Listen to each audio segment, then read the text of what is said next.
Good morning साथियों, स्वागत है आपका एक बार फिर से आपके अपने YouTube चैनल पर। आप देख रहे हैं पीएफ स्टडी और मैं हूं पंकज फौजदार। एक नए सेशन में आपका बहुत हार्दिक स्वागत है। आज की ये क्लास, आज का ये सेशन एचटेट और सीटेट आपके दोनों के लिए बहुत ज्यादा इंपॉर्टेंट है। एचटेट के लिए भी शुरुआती जो 15 क्वेश्चन होने वाले हैं आज के, वो बहुत ही बेहतरीन, बहुत ही शानदार क्वेश्चन है। सारे सारे प्रीवियस ईयर के क्वेश्चन आज के हैं। सीटेट के पेपर फर्स्ट और पेपर सेकंड दोनों के लिए क्लास है। साथ में अगर बात की जाए स्पेशल सीटेट के लिए, जो पेडागोजी के क्वेश्चन मैंने आज जो डाले हैं इसमें, वो बहुत ही बेहतरीन है। 10 क्वेश्चन डाले, पेडागोजी के ज्यादा क्वेश्चंस नहीं है। आज की क्लास एग्जाम ओरिएंटेड क्वेश्चंस पर ही है पूरी। तो क्लास की अगर पीडीएफ को चाहते हो आप डाउनलोड करना, तो हमारे टेलीग्राम चैनल से डाउनलोड कर सकते हैं, जिसका लिंक जो है आपको डिस्क्रिप्शन में प्रोवाइड करा दिया जाता है। साथ ही अगर आप हमारे YouTube चैनल पर नए हो तो हमारे चैनल को सब्सक्राइब करना, बेल आइकन प्रेस करना बिल्कुल ना भूलिएगा। क्लास अगर आपको अच्छी लगती है तो क्लास को लाइक करना बिल्कुल ना भूलिएगा। साथ ही अपने दोस्तों में, साथ भाइयों में, बहनों में जरूर से इस क्लास को शेयर करें। फर्स्ट क्वेश्चन आपके सामने है कि कौन सा शब्द भिन्न है। भिन्न शब्द आपको बताना है। मित्र है, वीरता है, मित्रता है, आपका मनुष्यता है। देखो यहाँ पर कहीं ना कहीं देखा जाए ना, तो आपको संज्ञा देखनी होगी। मित्रता, वीरता और मनुष्यता, इसमें भाववाचक संज्ञा नजर आ रही है। यहाँ पर मित्र जो है बेचारा अकेला कहीं अलग दूर पड़ा हुआ आपको नजर आएगा। तो यहाँ पर आपका जो ऑप्शन नंबर 1 है, ये आपका बिल्कुल सही और सटीक आंसर हो जाएगा। ज्यादा समय में आपका नहीं लूंगा, लास्ट बता रहा हूँ, 14 से 15 मिनट में इस क्लास को पूरी को कंप्लीट कर लेंगे। ये हमारा टेलीग्राम चैनल है, आपको डिस्क्रिप्शन में इसका लिंक प्रोवाइड करा दिया जाता है, जाकर के जरूर ज्वाइन करें। सेकंड क्वेश्चन आपके सामने है कि अपना पराया में समास आपको बताना है। समास कौन सा है? अपना पराया में द्वंद्व है, अविभाव है, द्विगु है और आपका तत्पुरुष है। देखो यहाँ पर आपको डैश का निशान दिखाई दे जाता है, यानी कि एक संयोजक आपको नजर आ जाता है। वहां पर आप बिल्कुल पहचान लेते हो ऐसा। यहाँ पर तो क्या है? द्वंद्व समास है। तो यहाँ पर बिल्कुल ही आपका क्या है? द्वंद्व समास है। और यहाँ पर आपको बता दूं, विपरीतार्थक जहाँ पर शब्द मिल जाते हैं एक साथ में, जैसे अपना पराया, धीरे तेज है, ऐसे डैश के साथ में मिल जाते हैं, वहां पर क्या होता है? अपना द्वंद्व समास ही आपको देखने के लिए मिलता है। जैसे पति पत्नी है, पति पत्नी में हमेशा क्या रहता है? द्वंद्व, लड़ाई झगड़ा ही होता रहता है, तो उसमें भी क्या होता है? द्वंद्व समास होता है। ऐसे आप पहचान कर सकते हैं। साथ ही इसकी जो थ्योरी वाली क्लास है उसको जाकर के जरूर देखें, समास की, जो मैंने डाल रखी है। बहुत अच्छी, बहुत शानदार क्लास है, आपको बहुत आसानी से समझ में आ जाएगा उसमें। सेकंड, थर्ड क्वेश्चन आपके सामने है कि पीयूष का विलोम क्या होता है। पीयूष किसको बोलते हैं? पहले तो ये आपको पता होना चाहिए। उसका विलोम क्या होता है? अमृत होता है, विष होता है, क्षीर होता है, या फिर आपका नीर होता है। क्वेश्चन नंबर 3 आपके सामने है और आपको बिल्कुल सही और सटीक आंसर लगाना है। पीयूष बोलते हैं हम किसको? अमृत को। पानी को भी पीयूष बोल देते हैं अपन, क्षीर को बोल देते हैं, नीर को बोलते हैं। ये किसके, इसके जो है समानार्थी शब्द है, पर्यायवाची शब्द है। लेकिन जो आपका विष है, ये इसका क्या हो जाएगा? विलोम शब्द हो जाएगा, आपका ऑप्शन नंबर 2। अगला क्वेश्चन है, भ्रष्टाचार शब्द का जो है संधि विच्छेद आपको करना है। भ्रष्ट धन आचार है, भ्रष्ट धन आचार है, भ्रष्टा धन चार है, भ्रष्ट धन चार है। तो सही आंसर आपको लगाना है।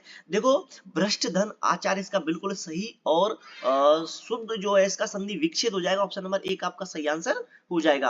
अगला क्वेश्चन है, आज की तालीम भी इसी दौड़ में साथ दे रही है। वाक्य में निपात आपको बताना है। निपात का मतलब होता है जिस पर कोई किसी का कोई फर्क नहीं पड़ता है।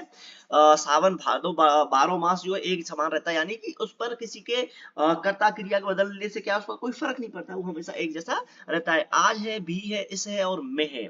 तो आज की तालीम भी इसी दौड़ में साथ दे रही है। इसमें आपको बताना है, निपात बताना है। निपात कौन सा होगा? बिल्कुल सही आंसर लगाना है, जो है आपका भी जो शब्द होता है ये निपात होता है। निपातों की गिनती में किसको, इसको क्या है? शामिल करते हैं। इस पर आगे पीछे कोई भी वाक्य में शब्द बदलता है तो इस पर कोई फर्क नहीं पड़ेगा। ऑप्शन नंबर 2 आपका सही आंसर हो जाएगा। अगला क्वेश्चन है, विकसित शब्द में प्रत्यय आपको बताना है। विकसित शब्द में प्रत्यय आपको बताना है। सित है, इत है, त है, या फिर आपका सत है। देखो, इसका मूल शब्द है विकास। क्या है? विकास इसका मूल शब्द है। इसमें इत प्रत्यय लग जाता है। इत प्रत्यय लग जाता है तो इसकी जो आगे वाला जो इसका जो विकास शब्द में जो इत प्रत्यय लग जाता है तो ये बन जाता है विकसित। इसमें क्या है? इसका जो इत प्रत्यय लगने से इसमें क्या है? आगे वाले अक्षरों में क्या परिवर्तन देखने को हमको मिल जाते हैं। तो ऑप्शन नंबर जो 2 होगा आपका, ये बिल्कुल सही आंसर हो जाएगा। अगला क्वेश्चन है, नगपति का विग्रह और समास कौन सा होगा? इसमें नगपति का विग्रह हम करेंगे तो इसका समास विग्रह कैसे होगा? इसमें समास कौन सा होगा? रत्नों, यानी नग का पति तत्पुरुष समास। नगों, पर्वतों का पति जो कर्मधारय है। नगों का पति तत्पुरुष, नगों का पति है जो ऐसा बहुब्री। देखो, नगपति बोलते हैं, नग बोलते हैं हम पहाड़ को। नग किसको बोला जाता है? सॉरी, पर्वत को। किसको बोला जाता है? पहाड़ को नहीं, पर्वत को बोला जाता है नग। नग बोला जाता है पर्वत को। और नगपति, पर्वतों का राजा किसको बोलते हैं? जैसे हिमालय के लिए क्या मोस्टली क्या उपयोग में लिया जाता है? तो नगों का पति, नगों का पति पर्वतों का पति, नगों का पति मतलब पर्वतों का जो है पति। तो यहाँ पर आपका तत्पुरुष समास जो है वो हो जाएगा इसमें पर्वत नगों का पति, तत्पुरुष समास इसमें हो जाएगा। ऑप्शन नंबर 3 आपका सही आंसर हो जाएगा। अगला क्वेश्चन आपके सामने है कि जिसे जीता ना जा सके उसके लिए कविता में कौन सा शब्द प्रयुक्त हुआ है? जिसे जीता ना जा सके उसको क्या बोलते हैं? अजेय बोलते हैं। उसको क्या बोलते हैं? अजेय बोलते हैं उसको। अगला क्वेश्चन आपके सामने है निस्सीम, निस्सीम शब्द में कौन सी संधि होगी? स्वर संधि होगी, व्यंजन संधि होगी, विसर्ग होगी या फिर आपकी दीर्घ होगी? देखो इसका अगर संधि विच्छेद करें, निहि धन सीम। अब यहाँ पर विसर्ग के बाद में अगर कोई सा आपको देखने के लिए मिलता है तो विसर्ग भी किसमें? सा में बदल जाते हैं, तो इसका क्या हो जाएगा? निस्सीम हो जाएगा। तो इसमें संधि कौन सी हो जाएगी? आपकी विसर्ग संधि हो जाएगी। ऑप्शन नंबर 3 आपका बिल्कुल सही आंसर हो जाएगा।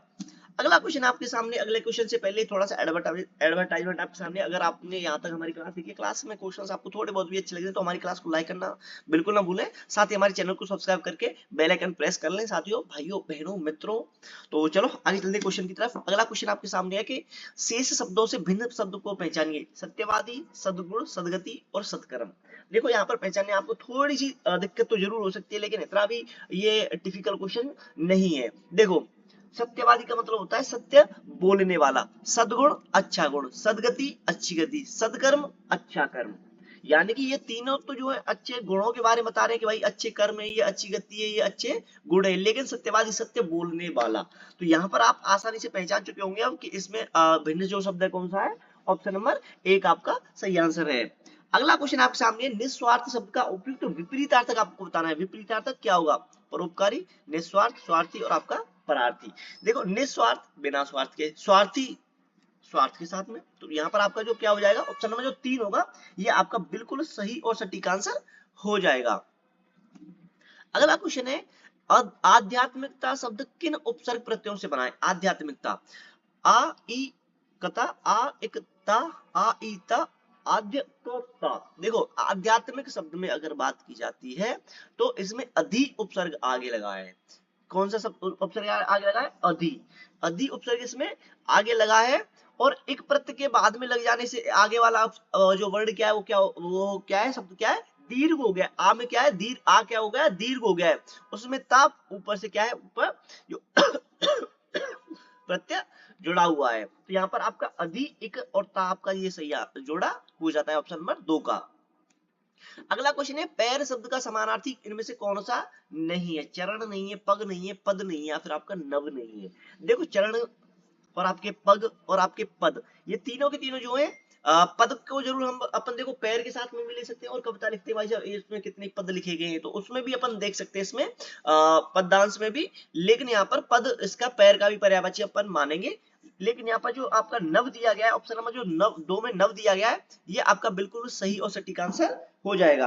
अगला क्वेश्चन देखें तो समास की दृष्टि से शेष से भिन्न पद अब कौन सा है? समास की दृष्टि से जो बाकी से भिन्न है वो बताना है। मिलना जुलना, अपनी अपनी, रहन सहन, खान पान। तो देखो यहाँ पर सब में आपको संयोजक लगा हुआ मतलब डैश दिखाई दे जाएगा।